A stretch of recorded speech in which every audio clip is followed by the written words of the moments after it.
Hi, I'm Rev Myron. I'm a minister through Pathways of Light, and I've been a Course in Miracles student for 40 years. This year, I'm going through the lessons, reading them, asking for clarification, and then writing what comes to me. And that's what I'm sharing today. So let's get started. We're on lesson 31. I'm not the victim of the world I see. Today's idea is the introduction to your declaration of release. Again, the idea should be applied to both the world you see without and the world you see within. In applying the idea, we will use a form of practice which will be used more and more with changes as indicated. Generally speaking, the form includes two aspects, one in which you apply the idea on a more sustained basis, and the other consisting of frequent applications of the idea throughout the day. Two longer periods of practice with the idea for today are needed, one in the morning and one at night.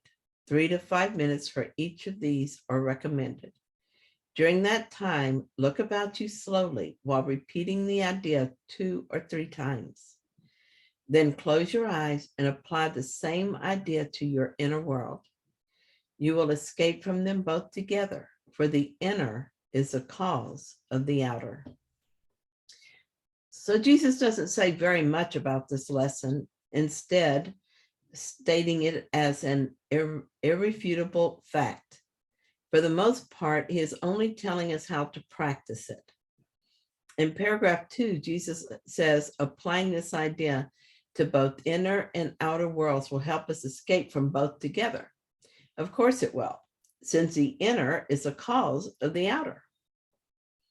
Though he doesn't talk about it, the implication is that it is our thoughts about victimization that are the problem and must be changed.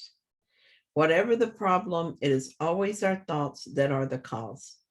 How could we be victims to our own thoughts when we can simply change them? So look within for the cause and without for the effect. Paragraph 3, as you survey your inner world, merely let whatever thoughts cross your mind come into your awareness, each to be considered for a moment and then replaced by the next. Try not to establish any kind of hierarchy among them. Watch them come and go as dispassionately as possible. Do not dwell on anyone in particular, but try to let the stream move on evenly and calmly without any special investment on your part.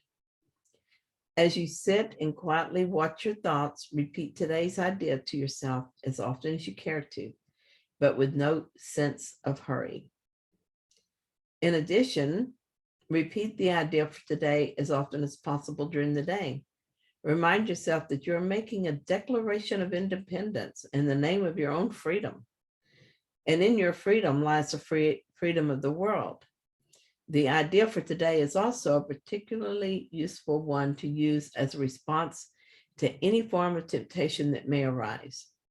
It is a declaration that you will not yield to it and put yourself in bondage. So I think we all probably come here with specific beliefs to undo. I'm 72 years old now, so I've lived long enough that in retrospect, I can see mine. My intentions were to heal relationships, release guilt, and to learn that I'm not a victim of the world I see. I suppose we all come here to do those things, but I see the emphasis on them in my life. There have been many other beliefs that I have released, but learning that I am not the victim of the world was front and center.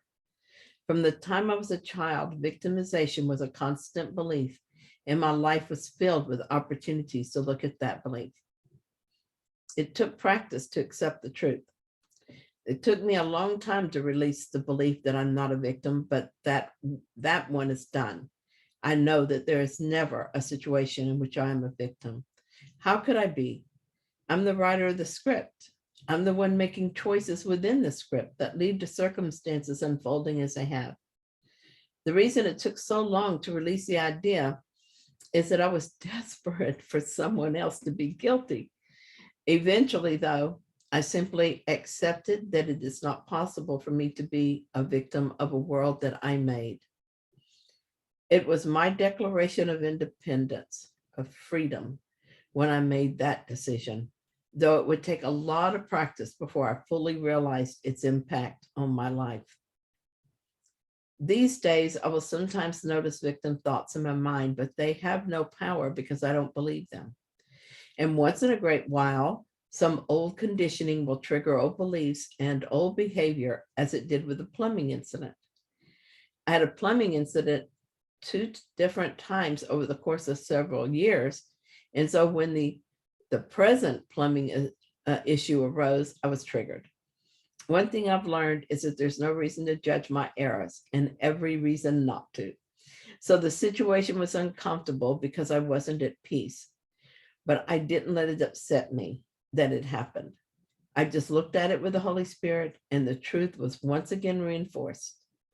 It was done for me and for all of us.